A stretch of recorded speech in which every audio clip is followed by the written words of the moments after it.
ትናንትና በስቲያ በሃላባና ከምባታ መሰል ቆይታ አድርገን ነበር። ዛሬ ደግሞ በሀዲያና በስልጤ የጀመርነውን ገጠር የማሻገር የገጠሩን የአርሶ አደሩን ህይወት የማዘመን ስራ ሞዴል ነው ያየነው።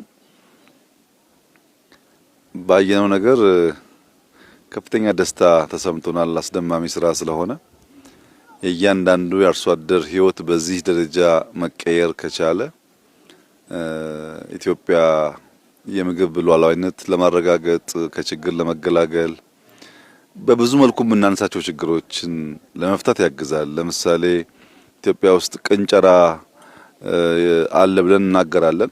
እዚህ ግን ጓሮ በቂ ፕሮቲን ነው ያለው። እንቁላል አለ፣ ማር አለ፣ ስጋ አለ፣ ዶሮ አለ፣ ፍራፍሬ አለ፣ ጎመን፣ ሰላጣ አለ። ይሄን በልቶ ያደገ ሰው ሊቀነጭር አይችልም።